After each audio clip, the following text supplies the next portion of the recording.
ایسا نہیں ہے شہر کے منظر بدل گئے، منظر وہی ہے صرف ستمگر بدل گئے۔ جب چمن کو لہو کی ضرورت پڑی تو سب سے پہلے گردن ہماری کٹی، پھر بھی کہتے ہیں اہل چمن یہ چمن ہے ہمارا تمہارا نہیں۔ حق اپنا چھوڑ کر مجھے جانا بھی نہیں ہے، دنیا کے خداؤں کو منانا بھی نہیں ہے، چلنا ہے مجھ کو صرف بزرگوں کے ڈگر پر، حالانکہ شرافت کا زمانہ بھی نہیں ہے، حالانکہ شرافت کا زمانہ بھی نہیں ہے۔ السلام علیکم ورحمۃ اللہ تعالیٰ وبرکاتہ۔ ناظرین، آج کی اس ویڈیو کو بنانے کا مقصد یہ ہے کہ میں ان نوجوانوں کو بتانا چاہتا ہوں جو کہتے ہیں اس دیش پہ صرف ہمارا حق ہے، مسلمانوں کا حق نہیں ہے۔ تو دوستوں، میں ان کو بتانا یہ چاہتا ہوں کہ دیش پہ جتنا تمہارا حق ہے اس سے کئی گنا زیادہ ہمارا حق ہے۔ صرف تم نے اپنے اکابرین کے نام کو یاد رکھا ہے، ہمارے اکابرین کو بھول بیٹھے ہو۔ ہمارے اکابرین تمہیں یاد نہیں آتے، بھگت سنگھ تو یاد آتے ہیں لیکن اشفاق اللہ خان یاد نہیں آتے، مہاتما گاندھی اور نہرو جی یاد آتے ہیں لیکن مولانا حسین مدنی اور مولانا عبید اللہ خان سندھی نہیں یاد آتے۔ صرف تم کو سردار پٹیل اور جھانسی کی رانی یاد آتی ہیں، اور بیگم حضرت محل، سر سید احمد خان، مولانا ابوالکلام آزاد،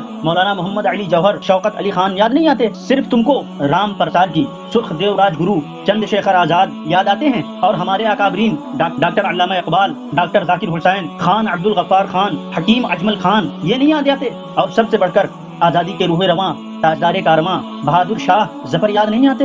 تو میرے بھائیوں، تم نے جتنا اس دیش کے لیے خون بہایا ہے نا، اس سے کئی زیادہ گنا ہمارے اکابرینوں نے، ہمارے اسلافوں نے خون بہا کے اس دیش کو آزاد کیا ہے۔ چھوٹی سی کلپ ہے سید امین القادری صاحب کی، جو اس دیش کے بارے میں بیان کرتے ہیں کہ اس دیش کو کیسے بچایا گیا اور کتنا خون بہا ہے اس دیش میں ہمارے علماؤں کا۔ چھوٹی سی کلپ ہے، آپ اس کو اسکپ مت کرنا، آپ اس کو دیکھ کے ضرور جانا۔ چھوٹی سی کلپ ہے، آپ سے ریکویسٹ۔ تو ویڈیو شروع کرتے ہیں۔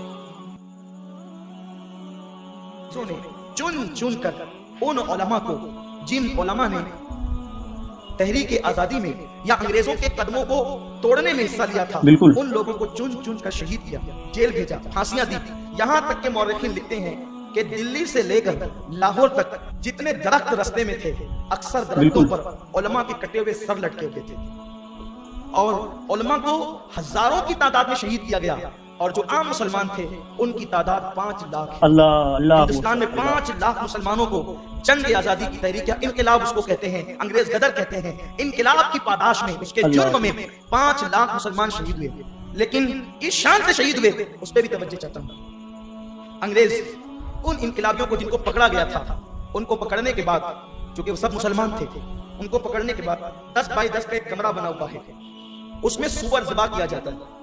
سور ذبح کرنے کے بعد سور کے خون سے، اس کی پیشاب اور اس کی لید سے پورے کمرے کو پوت دیا جاتا ہے۔ پوتنا سمجھتے ہیں؟ پہلے جب ہمارے یہاں مالیگاؤں میں اکثر مٹی کے مکانات تھے تو ان مکانات کو جو پیلی مٹی ہوا کرتی تھی، عورتیں اس سے زمین پوتا کرتی تھی، تو سور کے خون سے، اس کے پیشاب سے اور اس کی لید سے 10 بائی 10 کے کمرے کو لیپ دیا جاتا، پوت دیا جاتا۔ اور جن لوگوں نے انقلاب کی تحریک میں علماء کا ساتھ دیا تھا، ان مسلمانوں سے کہا جاتا اس کو زبان کے ذریعے سے چاٹو۔ وہ مسلمان تھے، ایک تو خون ناپاک، دوسرے وہ سور کا خون ہے، عام جانور کا نہیں، ناپاکی پر ناپاکی پر، نجس پر نجس۔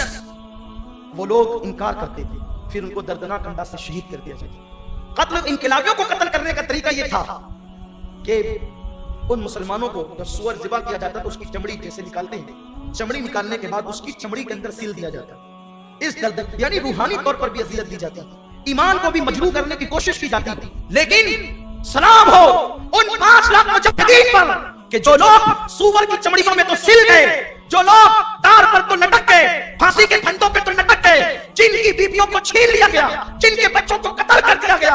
دلی کے جامع مسجد کے علاقے میں کئی دن تک لاشیں سردی رہی، لاشیں پڑی رہی، اسے گید اور کوے کھاتے رہے، اسے کتے اور بلیاں نوچتی رہی، وہ ساری چیزوں کو برداشت کرتے رہے، لیکن انہوں نے مذہب اور وطن پر اپنا سب کچھ قربان کر دیا۔ آج یہ محفل اسی درد کے ساتھ ہم نے سجائی ہے کہ ان 5 لاکھ کو اور ان ہزاروں کو جو آج یاد نہیں کیا جا رہا ہے، ہم انہیں یاد کریں گے، اپنے جوانوں کو ان کی قربانی ہم یاد دلائیں گے۔ ہم وہ نہیں ہیں کہ جو یوں ہی انگریزوں کے ایجنٹ کو، انگریزوں کے غلاموں کو، انگریزوں کے وظیفہ کو آزادی کا ہیرو بنا کے پیش کریں۔ کیسے آزادی کے ہیرو؟ مفتی صاحب نے اس طریقے سے بتایا جو حضرت بول رہے ہیں، اور یہ سچ ہے، ان ناموں کو چھپایا جا رہا ہے۔ جو ہمارے اسلاف نے قربانیاں دی ہے اس دیش کے لیے، تو ان کو چھپایا جا رہا ہے۔ مہربانی کر کے اس ویڈیو کو زیادہ سے زیادہ شیئر کیجیے، ان ان بھکتوں تک یہ ویڈیو میری پہنچے جو کہتے ہیں مسلمانوں کو دیش سے بھگاؤ، دیش سے نکالو، اسلام کو ختم کرو۔ تو میں ان سے یہی کہنا چاہتا ہوں، یہ تمہارا خواب رہے گا، اور خواب کبھی حقیقت میں بدلتا نہیں ہے. جو خواب ہوتا ہے نا وہ کبھی حقیقت میں نہیں بدلتا ہے. تو اپنے خواب کو سوچو, صرف سوچتے رہو, کبھی پورا نہیں کر پاؤ گے, کیونکہ اس دیش کو آزاد کرنے میں جتنا تمہارا حق ہے نا تو اس سے کئی زیادہ گنا ہمارا حق. مسلمانوں اس ویڈیو کو زیادہ سے زیادہ شیئر کرو تاکہ ان تک یہ بات پہنچے, ہمارے ہندو بھائیوں تک یہ بات پہنچے, اس کو جانیں. ہمارے جو ہندو بھائی ہیں جو یقیناً ہندو ہیں وہ اس چیز کو جانتے ہیں, جو اندھ بھکت ہیں وہ نہیں مانتے, وہ صرف اندھے کی بات کرتے ہیں. تو مہربانی کر کے اس ویڈیو کو زیادہ سے زیادہ شیئر کریں اور اگر پسند آئے تو لائک ضرور کر دینا. ملتے ہیں اگلی ویڈیو میں انشاءاللہ تبارک و تعالی. اللہ حافظ. السلام علیکم ورحمۃ اللہ تعالی وبرکاتہ.